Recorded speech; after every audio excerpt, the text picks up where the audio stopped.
rummage sale stuff, everything going on under the sun that you can imagine.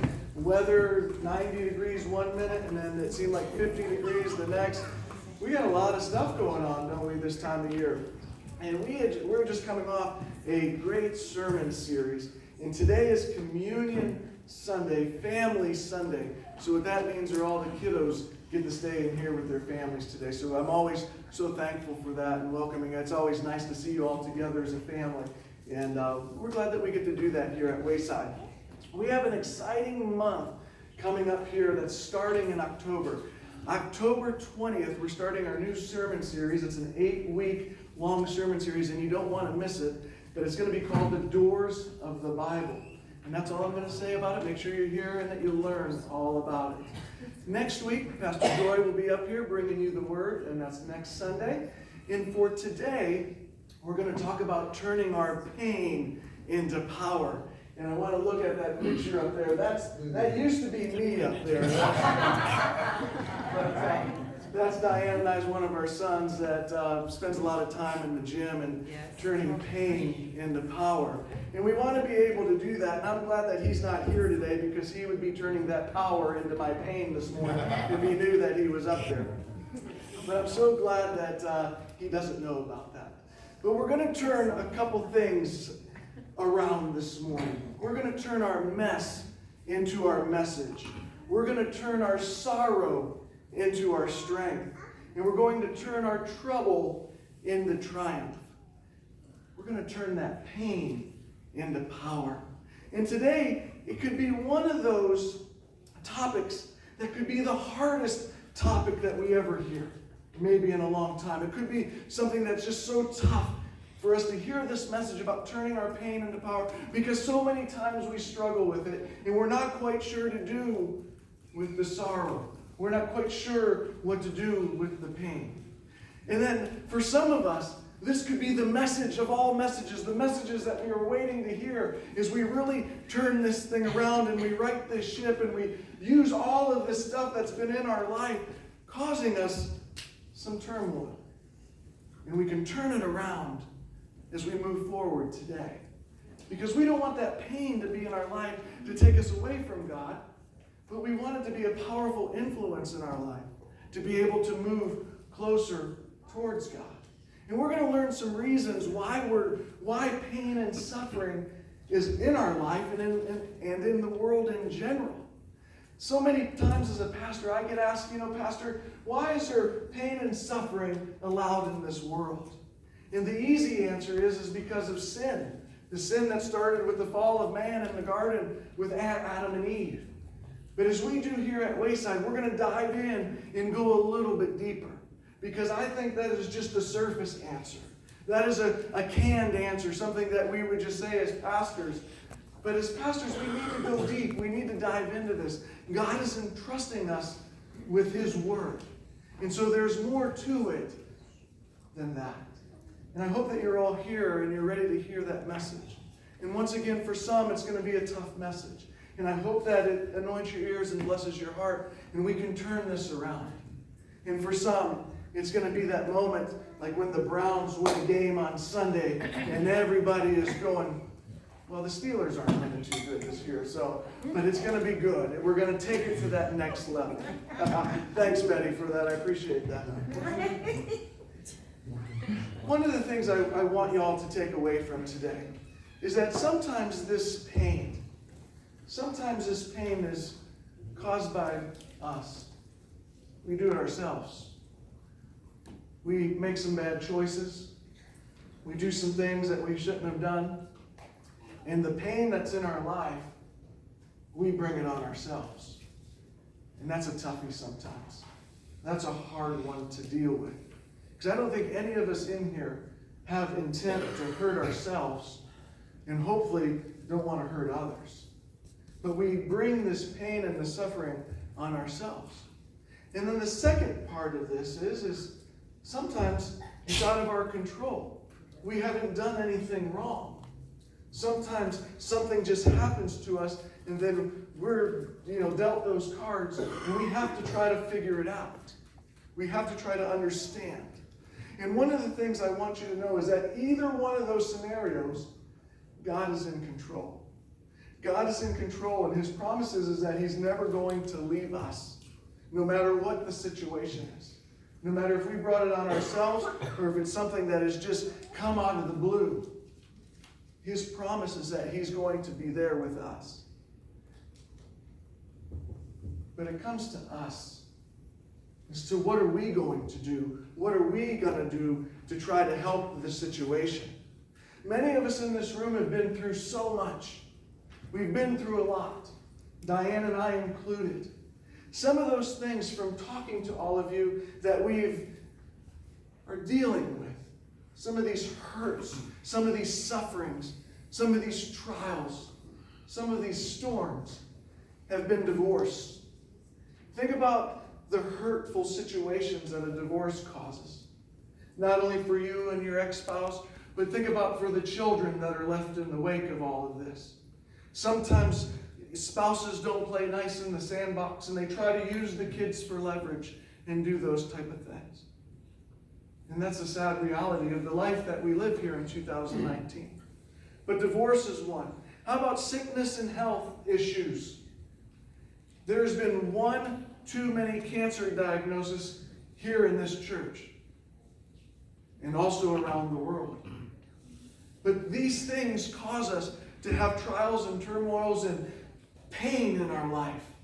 So divorce and sickness and health issues. How about this one, job-related issues? We lose our job and we lose our sense of security for some of us, depending on where we're at with the Lord. Losing our job then creates a money issue, a money problem, and we're unable to pay our rent, we're unable to pay our mortgage, we're unable to pay our bills. These are some very serious things that cause pain and suffering no matter who you are. Death of a spouse. Death of a child. Too many people in our church have suffered these things. And I want you to know that God is with you every step of the way. He's not going to leave you no matter what. And we don't want to leave him. I call this one failure to launch. Sometimes we have kids and adults that grow, but they never grow up or they never grow on. Sometimes they're downstairs in our basements, right? They're living and watching TV down there. And sometimes they're doing some other things in their life. But failure to launch, not only as a child, but as an adult. Some of us suffer, and you talk to your friends out in the community, and they're still stuck in high school. They're still talking about that football game where they scored 4 touchdowns, and they're 60 years old. Failure to launch, failure to move forward. And the last one is things that cause us pain and suffering. How about hurtful words? How about lies? How about false accusations? Those are all wonderful church words, aren't they? No, they bring turmoil. They bring hurtful things. They are painful things. In all of these scenarios, we are reminded in Romans 8:28, and it reads, "And we know that in all things God works for the good of those who love him, who have been called according to his purpose." Now, I don't know about you, but that is some really good news. Because all of this junk is not going to be all this junk all the time. Just as it's not going to be perfect all the time. But God's with us, and he has a purpose for it, and it's for our good. It's going to help us in some way. It's going to make us stronger, where we're going to have the opportunity to turn this pain into this power. And that's exciting. The one thing that I love is it's not going to be bad all the time. It's not going to be good all the time. But God is with us 100% of the time. And that's a scenario that's in our favor. I don't understand that sometimes, but I know he gets it. I know he understands. And it's going to help us in our life to make a difference. We have 2 choices in this. As Christians, we have 2 choices. He gives us the freedom to choose. Choice number 1 is we can be a boo bird. Oh, why me? Why does all this bad stuff happen to me? I'm just going to go over here and oh, poor me. I don't understand. If there is a God, why does God continue to let all this stuff happen to me? This is hard for me to say, but enough of the complaining. Okay? We need to move on beyond that. And it's hard. Diane and I have suffered some great things in our life, traumatic things in our life. But if those things hold you back and we're just spinning those wheels and we're going nowhere fast, that's not good for you, and it's not good for anybody in your path or in your way that God is entrusting you with to make a difference. So once again, enough is enough. Pain and suffering will either cause you to be bitter or it's going to cause you to be better. Bitter or better is only difference by one letter. But you have the choice as to what's going to happen. The second choice is to have a relationship with our Heavenly Father through His Son, Jesus Christ. And to know that His will is different than ours. And to know that His will, we may not have a full understanding of what that's all about. And to know His will, we may not have the answers that He has. I firmly believe this, that He's connecting dots before us, behind us, to the sides of us. He has us hemmed in. And He's in control. He wants us to trust Him. He wants us to listen to Him. His plans are better than anything that we can ever imagine for our life. And yes, you know what? I did question that when my dad died unexpectedly. I did question that. I can empathize with many of us that have lost a loved one too soon. And there's some things that I won't be able to. But God, in every situation, is asking us to trust Him. Here's a biblical truth, and I put it on the screen. It says God's goal is to never to defeat us, but it is to develop us. Trials will help measure our spiritual growth. When we walk with God, we understand that it is His will to be done and not our own.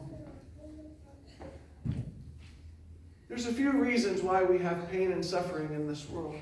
Remember how we said we're going to go a little bit deeper than just saying it was because of sin at the beginning with Adam and Eve. There's a few reasons, and I want you to listen to these. And they're not all bad why we have pain and suffering in this world. Number one is it is an alert. It alerts us. Some pain tells us that there may be something going on, something worse coming, and if we don't pay attention to it, then that's when something negative is going to take place. Something bigger, something worse, something not so good. And I love it that our God would give us a little heads up on this. To pay attention, maybe to make a better choice. Maybe to try something a little bit different than what you were doing. But He gives us this alert, and we want to understand that it's for our protection. If God loves us, He's going to try to do everything that He can to protect us, and He does. Now, I have a couple examples of this. I love to throw the baseball. I'm an old baseball player. But even more than that, I love to throw the football around. And about a year or so ago in August, I was throwing a football at a picnic. And I was throwing it with a 20-year-old, and I was 45 at the time. And I'm thinking, I'm going to out-throw this football to this guy, right? He's 20, I'm 45. I still got it. I'm going to throw this football. So I'm dropping back, and I'm throwing footballs, for about 10 minutes. And I drop back, and I'm giving him one of these to go back, and I let that thing go, and right in my elbow. And I've never had elbow problems in my 20-year baseball career. Never had a problem. And I felt that thing, and it was like painful instantly. That pain where something's not right in there. And I had the football in my hands, and I was going to throw it one more time. And I told him, I said, I don't think I can throw it. I know that I was going to tear that ligament in there. I could feel it. It was hanging on like a loose tooth. I couldn't throw a ball for the next 6 months, but it healed, and now I'm back to normal. If I would have threw that one more ball and didn't listen to the pain, didn't listen to the alert, didn't listen to the protection that was trying to happen in my arm, it would have been far worse. That surgery that they call Tommy John surgery is about an 18-month recovery. And I already had a year recovery in my shoulder. I didn't need that in my elbow. How about this one? How about chest pains? Chest pains are a good indicator that something not so good is coming down the pipe. It could be a heart attack. It could be angina. It could be something. But those chest pains are a warning. They're acting as your protection to go do something about it, to go take action, to move forward. Chest pains are a good indicator that something worse could be coming. And then I mentioned my pop, my father, 64 years old. And for a couple years he didn't seem right. But he wasn't paying attention to the signs. He ended up in the Cleveland Clinic with some stroke symptoms. And then like a year and a half later, he was trying to rush to the hospital, where he died instantly from a massive heart attack as my mom was typing his name into the admissions person. Talk about a fluky, weird thing. But for 2 years, we kept telling him, make sure that you go and get checked out. Old steel worker, tough guy, a man's man to the fullest. But we just don't know when we're going to take our last breath. But we have to be alert to these things. Now, the one thing about my pop is if you knew him and you saw him, you could see something wasn't right. And I really struggled with this for a long time. But I firmly believe that God took him when he did, because what was coming wasn't going to be good for him.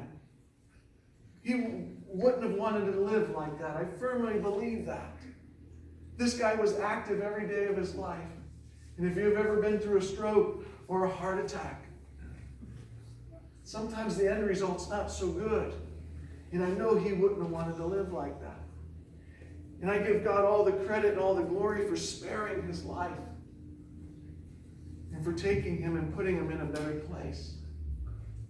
Once again, this message is either going to be the hardest message that you've heard in a long time, or it's going to be a message that it's like, oh, thank goodness. Praise God. He's turning this pain into power and moving forward with that. Pain is one heck of a teacher. Pain gets your attention. It teaches you some things. Pain is either going to last a second for some of us, or it's going to last a lifetime. And some of you here before me, pain rolls off of you like duck's feathers. Oh, we're going to put it behind me. I'm going to move forward, and we got this. I'm with God. I know he's teaching me something, and I'm going to use it. I can't wait to use it. Pastor Brian, do you think we can start a ministry here about, helping veterans?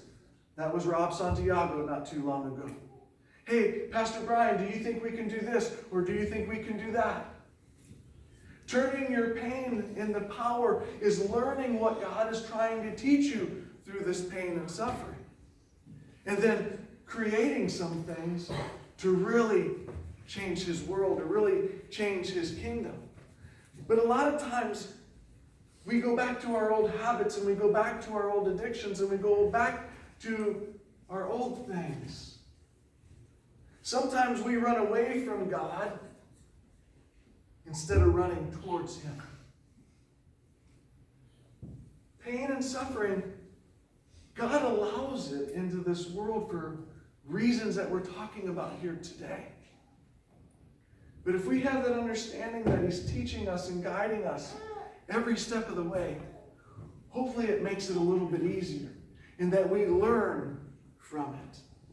We are reminded from Paul as he's writing to the 2 Corinthians in chapter 12, verses 7 through 9. It reads, "Or because of these surpassingly great revelations. Therefore, in order to keep me from becoming conceited, I was given a thorn in my flesh, a messenger of Satan to torment me. 3 times I pleaded with the Lord to take it away from me. But he said, Jesus' words, my grace is sufficient for you, for my power is made perfect in weakness. Paul saying, therefore I will boast all the more gladly about my weaknesses, so that Christ's power may rest on me. Those are powerful words. Think about those words just for a second. That Paul was asking to take it away. And then he hears what Jesus is saying to him. So in one swoop, he's saying to take it away. And in the next swoop, he learned from it and said, let your will be done. I'm going to boast about it because you have a better plan for me. Our third thing why there's pain and suffering in this world is that it equips us to help others. It equips us to make a difference in someone's life. It equips us so we can say, I got your back. I've been there. I've been through that trial. I've been through that pain. But this is what has worked for me. We have that power to go and help others that are going through something very similar that we may have gone through. A couple personal examples of this in Diane and I's life, where we've got to use our hurts and our pains, even our shame. But we teach a class here at Wayside called Financial Peace University. And if you know our story, by worldly standards, Diane and I were doing really great. 2 great jobs, some money, some cars in the driveway, a big old house down in Cranberry Township. Until one day, my wife had an elephant that was sitting on her chest. And she couldn't breathe because of the financial pain that all of that was causing. Fortunately, we met some friends of ours. We cracked open the Bible and we started studying God's Word about biblical finance and what it meant to be a good steward of His money that He was giving to us. And it changed our life. It changed everything.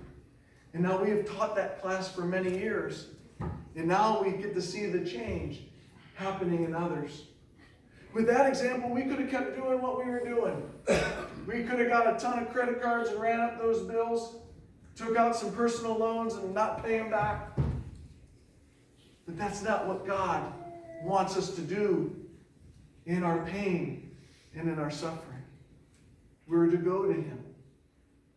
And He's going to give us the tools that we need to make a difference. The other one is we do marriage retreats.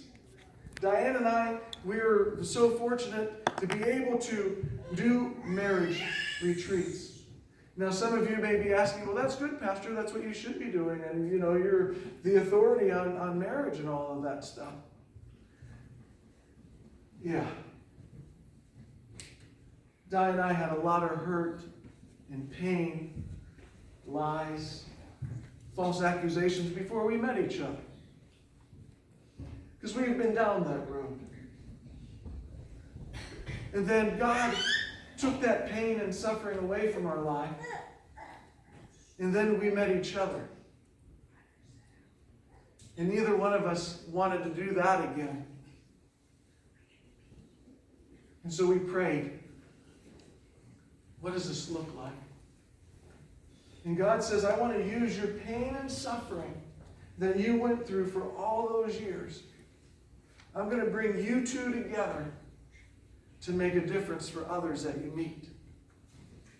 And now we've been doing marriage retreats for a long time.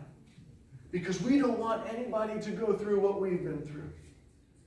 We don't want anybody to endure that pain and to endure that suffering.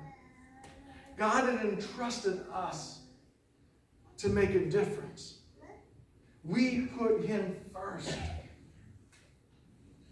And He equipped us to go out and change this world. So how do we do this here in 2019? How do we turn this pain into power? We've got a couple good examples. I'm going to paraphrase the first one. Jesus had a really good friend. His family, or this person's family, was good friends of Jesus. And a person in that family even put perfume on Jesus' feet and washed them with her hair. This person's family was Lazarus. And Lazarus was Jesus' friend, as the Bible records. And you can read it in John chapter 11 as to what I'm speaking of here today. But in chapter 11, Jesus' friend, whom he loved, it was recorded that Jesus loved this person and loved that family. And Jesus gets a text, right? He gets a text 2,000 years ago. No, there was no texting. But he gets word that his friend Lazarus was sick. And Jesus was talking with full confidence at that time, saying that the sickness is not going to cause the death of Lazarus. It's not going to end that way. It's not going to finish up that way. And as the Bible records, Jesus took a couple days, and then he gathered up his disciples and then went on a journey to go see his friend Lazarus. Jesus was met by the family. And the family went up to Jesus, and the way that it reads in the Bible is they said, if you were here, Jesus, Lazarus wouldn't be dead. And Jesus was the calming factor. And he kind of didn't say much about it, but he went on. But they were mourning. They were missing Lazarus. Jesus had a full plan for what was going on and what was about to happen. He said it's not going to end this way. But as the families were coming up to Jesus and they were mourning, as the Bible records, Jesus wept. I think it's verse 35 in the Bible, the shortest verse. Jesus wept. Jesus was sorrowful. He cried. He felt pain and suffering just like we did. And just like we do. But in that moment in time, Jesus did not turn away from God. He did not say, why are you doing this to my friend? Why is this? Why are you, I'm out here preaching and my friend dies.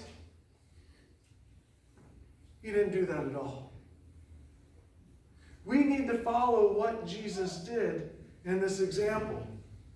Jesus mourned in comfort, and he provided comfort for the family without complaining. It would have been easy for him to do that. Jesus took action. He gathered his disciples so that they would learn from this experience. Remember, Jesus knew full well what was going on.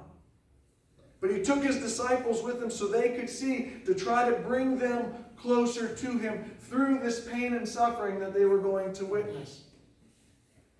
Just like he does us. We get to see pain and suffering as well. And then as the Bible records, before that stone is removed, and they were saying to Jesus, listen, he's been in there for 4 days. You're not going to want to open that tomb. And Jesus, I could just see him click his fingers and say, let's move the stone. Jesus is here. The stone is removed, and he calls in to Lazarus and says, come out. And he comes out, and he still has the wrappings on him. And as only Jesus can, he says, take off your grave clothes. Come on, let's get out of here.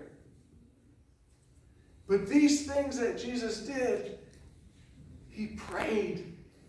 He prayed some more. And he continued to pray. And God was in the middle of all of this. Now, I know I don't have the power to bring somebody out of the tomb. Only Jesus can do that as far as I'm concerned. But what he did is he mourned just like us. He took action just like he wants us to do. And he prayed when all this pain and suffering was going on around him.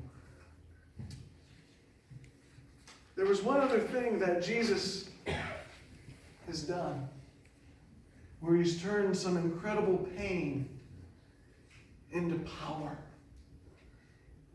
Once again, this could either be the most saddest message, or it's going to be the best message you've ever heard in your life. Jesus endured that pain on the cross for each and every one of us. He took those nails. He took that suffering. He took it all for us. But the power that he took to the cross, or the pain that he took to the cross, was the power and the strength that we see in his resurrection. Now, as he brought Lazarus out of the tomb, and Lazarus had those grave clothes on, now the power that Jesus had was a little bit different. He even took time to fold his clothes and to tidy up a little bit and put it away just perfectly, because he was stronger than that pain that they tried to put on him. Now we are going to enter into this time of communion, when we're going to celebrate what Jesus has done for us. We are going to celebrate that pain and suffering at the cross. And he did that for us so that we could live on this earth with the power that he gives us, where we can turn any pain and suffering into power. And we want to remember that. We want to celebrate that. And the second form of that power is so that one day, when we breathe our last, we can go and be with him for eternity. And then I don't know about you, but I'm going to ask him a bunch of questions about all of this stuff that we talked about.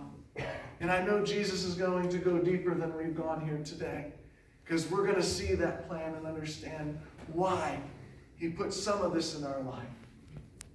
If the ushers can please come forward.